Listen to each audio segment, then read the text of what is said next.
السلام عليكم ورحمة الله وبركاته على كل متابعيني ومتابعين قناة همة الأبان. هنبدأ يومنا النهاردة بالصلاة على الرسول. اللهم صل وسلم وبارك عليك يا حبيبي يا رسول الله. النهاردة هنعمل أكلة حلوة مع بعض. هنعمل صينية فراخ بطريقة حلوة وسهلة وسريعة. هتجيبي طاسة كده وتحطيها أو صينية على البوتاجاز وتحطي فيها معلقة من السمنة أو الزبدة،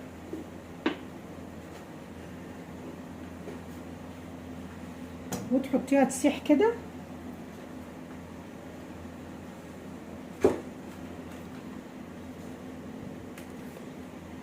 وتكوني غسله الفراخ كويس ومصفياها.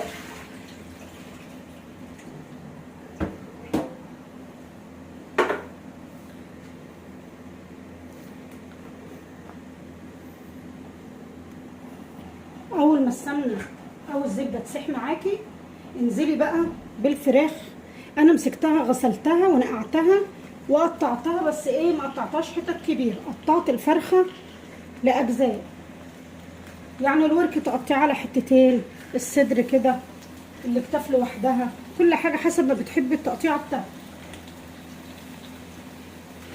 وتدي الفرخه صدمه معاكي.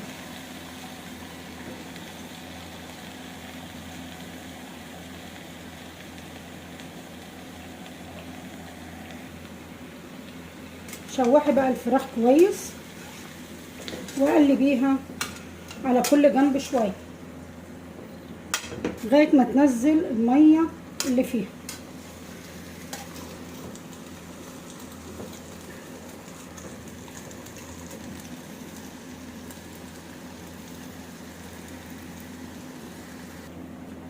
وبعد ما الفراخ نزلت كل الإدام اللي فيها كده ماشي، اروح نازله ببصلتين حلوين كده جوليان، هحطهم يتشوحوا معاها.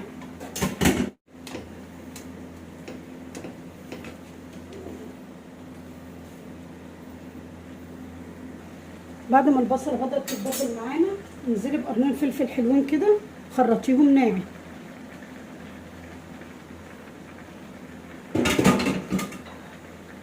بعد كده انزلي بالبهارات.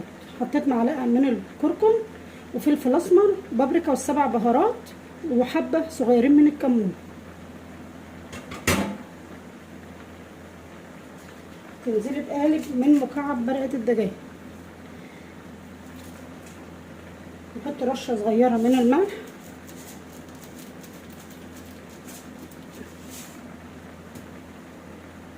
وربع معلقه من الثوم المهروس، او لو عندك ثوم صحيح ماشي مفيش مشكله، خرطيه خرط صغيره. وقلبي بقى كله في بعض.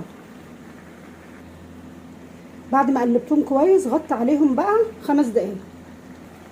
بعد 5 دقايق تجيبي بقى صينيه وتطلعي فيها المنابات كده، تفصليها بالطريقه دي كده.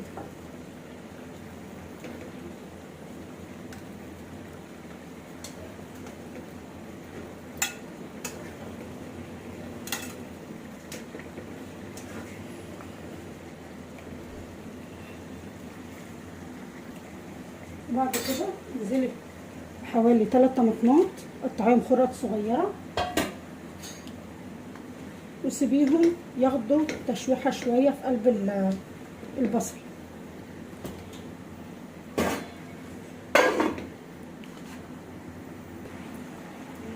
بعد ما الطماطم اتسبكت كويس بصوا كده، هدخلها بقى الفرن تاخد لها لون وارجع لكم تاني. وبكده بعد ما طلعت من الفرن اهي جميله ازاي، وريحتها روعه روعه في منتهى الجمال.